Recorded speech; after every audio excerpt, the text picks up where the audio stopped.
Pride and Prejudice by Jane Austen, Chapter 41. The first week of their return was soon gone. The second began. It was the last of the regiment's stay in Meryton, and all the young ladies in the neighbourhood were drooping apace. The dejection was almost universal. The elder Miss Bennets alone were still able to eat, drink, and sleep, and pursue the usual course of their employments. Very frequently were they reproached for this insensibility by Kitty and Lydia, whose own misery was extreme, and who could not comprehend such hard-heartedness in any of the family. "Good heaven! What is to become of us? What are we to do?" would they often exclaim in the bitterness of woe. "How can you be smiling so, Lizzie?" Their affectionate mother shared all their grief. She remembered what she had herself endured on a similar occasion 25 years ago. "I am sure," said she, "I cried for 2 days together when Colonel Miller's regiment went away. I thought I should have broken my heart." "I am sure I shall break mine," said Lydia. "If one could but go to Brighton," observed Mrs. Bennet. "Oh, yes, if one could but go to Brighton. But papa is so disagreeable." "A little sea-bathing would set me up for ever." "And my Aunt Phillips is sure it would do me a great deal of good," added Kitty. Such were the kind of lamentations resounding perpetually through Longbourn House. Elizabeth tried to be diverted by them, but all sense of pleasure was lost in shame.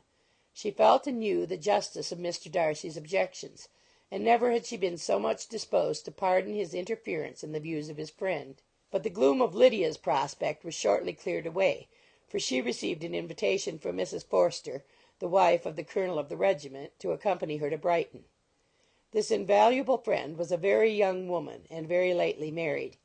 A resemblance in good humour and good spirits had recommended her and Lydia to each other, and out of their 3 months' acquaintance they had been intimate too. The rapture of Lydia on this occasion, her adoration of Mrs. Forster, the delight of Mrs. Bennet, and the mortification of Kitty are scarcely to be described. Wholly inattentive to her sister's feelings, Lydia flew about the house in restless ecstasy, calling for everyone's congratulations, and laughing and talking with more violence than ever, whilst the luckless Kitty continued in the parlour, repined at her fate in terms as unreasonable as her accent was peevish.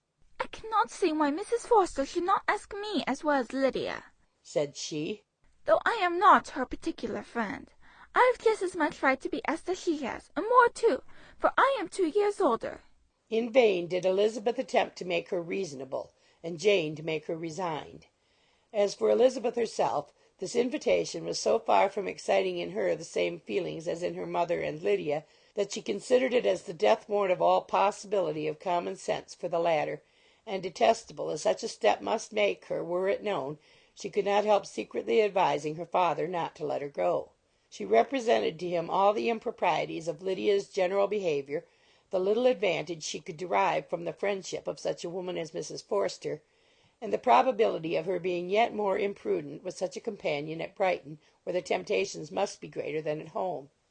He heard her attentively, and then said, "Lydia will never be easy until she has exposed herself in some public place or other, and we can never expect her to do it with so little expense or inconvenience to her family as under the present circumstances." "If you were aware," said Elizabeth, "of the very great disadvantage to us all which must arise from the public notice of Lydia's unguarded and imprudent manner, nay, which has already arisen from it, I am sure you would judge differently in the affair." "Already arisen?" repeated Mr. Bennet. "What? Has she frightened away some of your lovers? Poor little Lizzie! But do not be cast down. Such squeamish youths as cannot bear to be connected with a little absurdity are not worth a regret. Come, let me see the list of pitiful fellows who have been kept aloof by Lydia's folly." "Indeed, you are mistaken. I have no such injuries to resent. It is not of particular, but of general evils which I am now complaining. Our importance, our respectability in the world must be affected by the wild volatility, the assurance and disdain of all restraint which mark Lydia's character. Excuse me, for I must speak plainly. If you, my dear father, will not take the trouble of checking her exuberant spirits, and of teaching her that her present pursuits are not to be the business of her life, she will soon be beyond the reach of amendment. Her character will be fixed, and she will, at 16, be the most determined flirt that ever made herself or her family ridiculous. A flirt, too, in the worst and meanest degree of flirtation, without any attraction beyond youth and a tolerable person, and, from the ignorance and emptiness of her mind, wholly unable to ward off any portion of that universal contempt which her rage for admiration will excite. In this danger Kitty also is comprehended. She will follow wherever Lydia leads, vain, ignorant, idle, and absolutely uncontrolled. Oh, my dear father, can you suppose it possible that they will not be censured and despised wherever they are known, and that their sisters will not be often involved in the disgrace? Mr. Bennet saw that her whole heart was in the subject, and affectionately taking her hand, said in reply, "Do not make yourself uneasy, my love.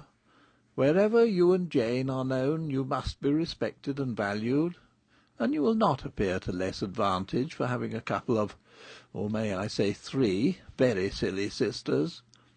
We shall have no peace at Longbourn if Lydia does not go to Brighton. Let her go, then. Colonel Forster is a sensible man, and will keep her out of any real mischief, and she is luckily too poor to be an object of prey to anybody. At Brighton she will be of less importance, even as a common flirt, than she has been here. The officers will find women better worth their notice. Let us hope, therefore, that her being there may teach her her own insignificance. At any rate, she cannot grow many degrees worse without authorizing us to lock her up for the rest of her life." With this answer Elizabeth was forced to be content, but her own opinion continued the same, and she left him disappointed and sorry. It was not in her nature, however, to increase her vexations by dwelling on them. She was confident of having performed her duty, and to fret over unavoidable evils, or augment them by anxiety, was no part of her disposition. Had Lydia and her mother known the substance of her conference with her father, their indignation would hardly have found expression in their united volubility. In Lydia's imagination a visit to Brighton comprised every possibility of earthly happiness. She saw, with the creative eye of fancy, the streets of that gay bathing-place covered with officers. She saw herself the object of attention to tens and to scores of them at present unknown. She saw all the glories of the camp, its tents stretched forth in beauteous uniformity of lines, crowded with the young and the gay and dazzling with scarlet, and to complete the view she saw herself seated beneath a tent, tenderly flirting with at least 6 officers at once. Had she known her sister sought to tear her from such prospects and such realities as these, what would have been her sensations? They could have been understood only by her mother, who might have felt nearly the same. Lydia's going to Brighton was all that consoled her for her melancholy conviction of her husband's never intending to go there himself. But they were entirely ignorant of what had passed, and their raptures continued with little intermission to the very day of Lydia's leaving home. Elizabeth was now to see Mr. Wickham for the last time. Having been frequently in company with him since her return, agitation was pretty well over. The agitations of formal partiality entirely so.